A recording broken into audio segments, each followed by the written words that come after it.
I'd rather be the US than China. China's in even worse shape for different reasons. It's not so much interest rate policy, although they're subject to global interest rate policy and exchange rates coming from the Fed. But you can see it in real estate. It's a full-scale collapse.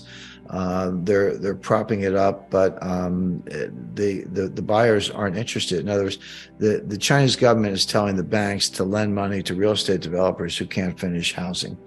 Well, that sounds good. It's like, okay, here's some money, finish the housing. But the buyers are not flocking in. The buyers have been burned. They're shying away from that asset class. They want to increase cash. They're looking at other asset classes. They don't have a lot of choices because China has very strict capital controls. They're trying to get their money out by means legal and illegal. They're buying gold when they can. But as I say, they may not have a lot of choices, but even money in the bank looks pretty good compared to what's going on in real estate. The problem is too big. The bubble is too large. It's gone on for too long.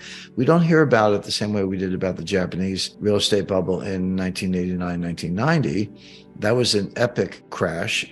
Japan is still not recovered. I remember in the 90s, early 2000s, they talked about the lost decade. Well, try 3 lost decades. That's going into a 4th.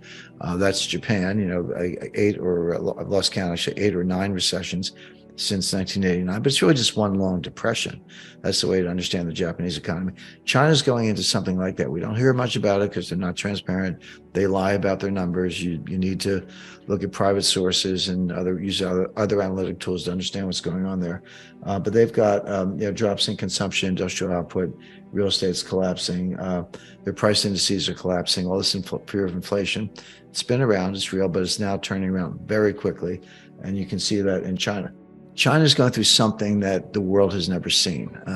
They're going to lose 600 million people in the next 50 to 70 years. This is a demographic implosion. This is worse than the Black Death. Of course, the Black Death killed somewhere between a third and half the population of Europe in the 14th century. It was a good time for labor, by the way. The labor was so scarce that returns to labor went up versus returns to capital because there weren't enough workers. But that's the only thing that can come close. Even the Spanish flu of 1919 killed about, no one's certain of the number, but between 100 million and maybe over 200 million people. The 30 Years' War was certainly, in the early 17th century, was certainly highly destructive. But what's going on in China now is worse than any of those things. It has to do with simple demographic math. The key number is 2.1. 2 people have to produce 2.1 children. Man and woman, or you can say per woman if you want, have to produce 2.1 children to keep the population constant. Why not 2? Why not 2 producing 2? The answer is infant mortality, and those who don't make it to adulthood and can continue the repopulation of the planet, if you will.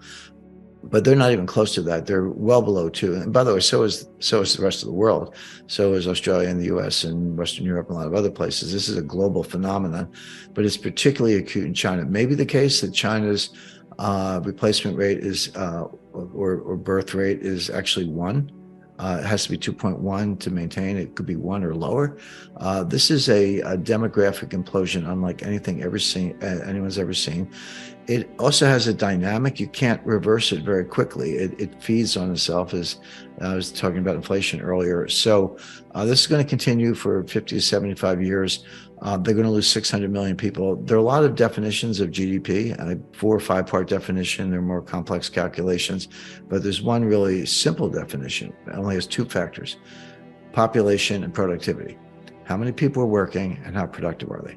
That's nominal GDP. That's one definition of gross GDP, or nominal GDP. Well, if your population is dropping from 1.4 billion to 800 million, you're losing 600 million people. And then what about productivity? Well, the other thing that's going on is China's population is aging very quickly. So you get a population set people in the 70s, 80s, and 90s with very large amounts of cognitive decline, dementia. Obviously, there's no productivity there, but it's worse than that, because then you look at the shrinking population between the ages of 25 and 54. It's called that prime working age. More and more of those people are going to have to be involved in elder care. They're going to have to be basically caretakers or caregivers for the older population I described. A very worthy job, but not one that lends itself to productivity gains. Bathing hasn't changed in about 5,000 years. Robots don't do baths. The only real innovation in bathing in between 1870 and 1940, we did see the rise of indoor plumbing and hot water. That's good. I enjoy both, but that's it. I can't think of any other bathing innovations in the last several millennia. So if you have a shrinking working age population, a rising older population, high degree of cognitive decline, and a big slice of the working age population having to provide elder care or be caregivers for the older population, tell me where your industrial output's coming from. Tell me where your productivity is coming from. And sorry if I mentioned this already, but 50% of the water in China is poisoned because of, just their industrial practices. If you're a gold miner in Australia, I invest in gold mines around the world. I know that places like Canada, the US, and Australia, if you use cyanide to leach the gold, and that's a very common technique, you have to account for every microgram. Whatever you put in, you got to take out, weigh it, dispose of it properly. In China, they just dump it into the rivers, and so the rivers are poisoned. So China is an economic, demographic, industrial, moral, religious wasteland, and will suffer. It's already in a recession. Just to cut to the chase, again, they lie about their statistics. So here you have the two largest economies in the world, U.S. and China. U.S. is slowly going into what I expect will be a severe recession. China is in a century-long decline, unlike one that the world has ever seen.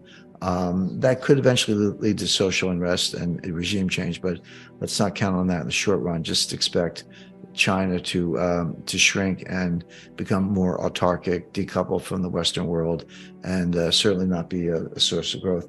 Taiwan Semiconductor Manufacturing Company, the largest and most sophisticated semiconductor manufacturing in the world. And semiconductors are in everything. It's not just computers. There are 1,400 semiconductors in an automobile. There's a semiconductor or more in your dishwasher, your refrigerator, your washing machine. They're everywhere. Internet of Things. We all understand that. So TSMC, based in Taiwan. The United States has a military doctrine called the broken nest theory. And what it says is that if China, it comes from a Chinese proverb, ironically, and it says, if the nest is broken, how can the eggs survive? And what it means is that if China invades Taiwan, and I'm not forecasting an invasion, could happen though, we or the Taiwanese will very quickly destroy all the semiconductor manufacturers in Taiwan. We'll just blow them up. And China won't get anything. They'll have the broken nest. Taiwan Semiconductor knows this. They talk to the U.S. intelligence and military community all the time. They've just announced two separate $10 billion plus investments in Arizona for semiconductor fabrication plants, so-called fabs. Intel did the same thing, $10 billion plus, 3 to 5 year horizon fab they're building in Oregon. It's Oregon or Washington, but in the northwestern United States. Why are Intel and TSMC putting over $30 billion into two fabs in the United States? Can't you get cheaper labor in China? Yeah, these things are not going into Taiwan. They're not going into China. It's an example of the decoupling of the College of Nations I'm talking about. They're building them in the United States. A little more expensive, yes, but more robust. Shorten the supply chain, shorten the transportation lanes, put it into a rule of law society, do everything you can, everything you need to do to make it safe. And that's what's going on. And Australia will be a big part of that. It'll have very important, already does, but it'll have more important relations and transportation channels to the United States, not so much with China for the reasons I mentioned.